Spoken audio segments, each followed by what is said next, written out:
গঙ্গার মাহাত্ম্য বর্ণন।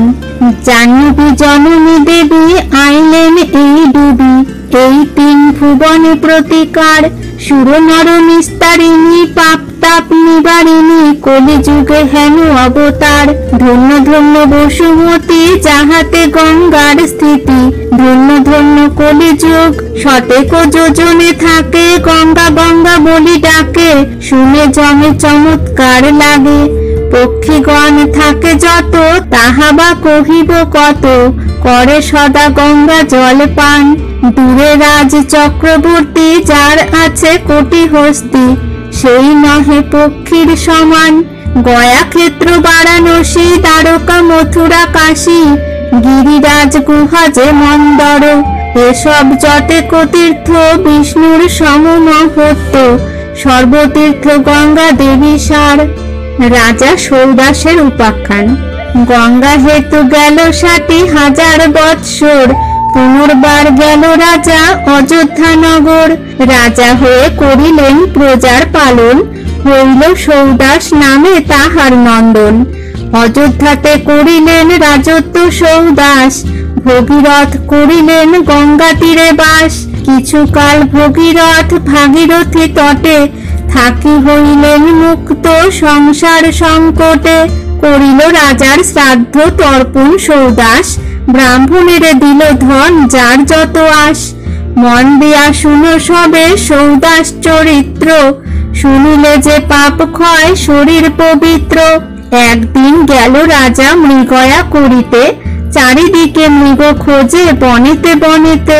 আইল রাক্ষস এক সঙ্গে লয়ে যায়া, সৌদাস সমীপে উত্তরিল সে আসিয়া। ছাড়িয়া রাক্ষস রূপ ব্যাঘ্র রূপ ধরে, দুইজনে কেলি করে প্রভাসের তীরে।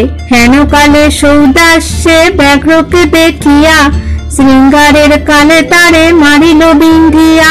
হেনকালে রাক্ষসী রাজার প্রতি বলে, বিনা দোষে স্বামী মারো শৃঙ্গারের কালে, পরিণামে জানিবে হইবে যত পাপ, মহাপাপ ভুঞ্জিবে হইবে ব্রহ্মশাপ। হেতেক বলিয়া সে রাক্ষসী গেল বন, মন দুঃখে গৃহে রাজা করিল গমন। পাত্র মিত্র গণে রাজা করিল আহ্বান, বশিষ্ঠ মুনিরে আগে করিল সম্মান।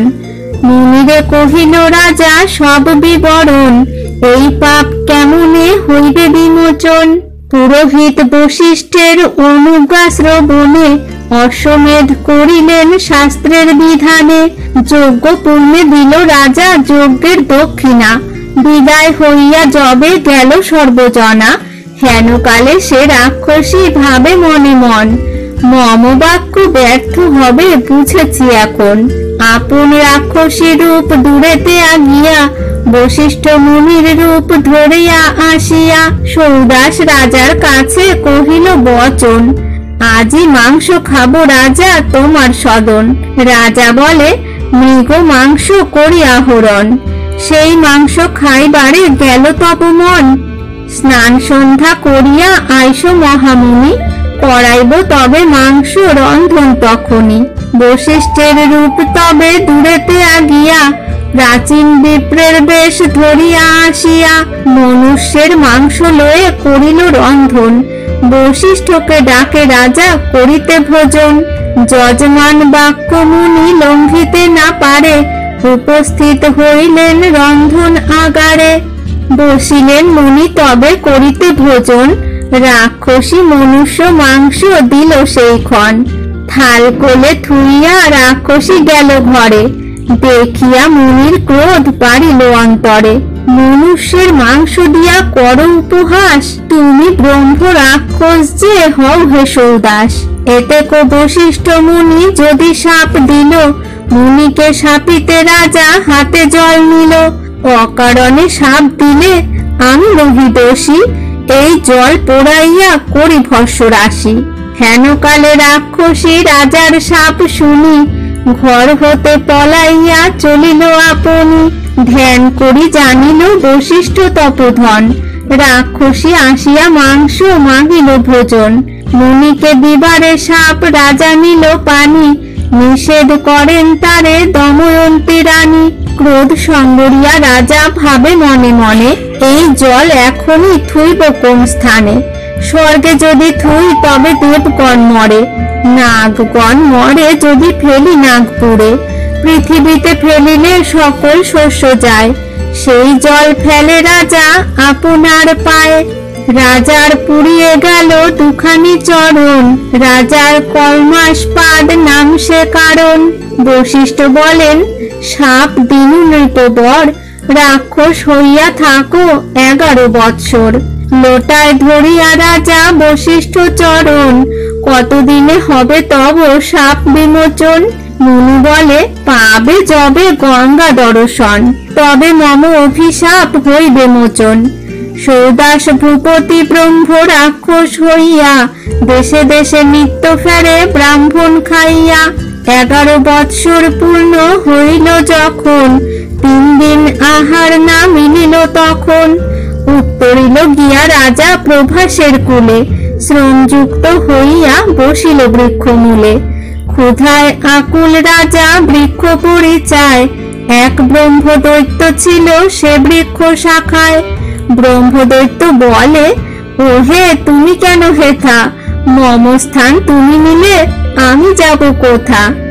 শুনিয়া তাহার কথা সৌদাস হাসিল, ব্রহ্মদৈত্য দেখি এটা খাইতে আসিল।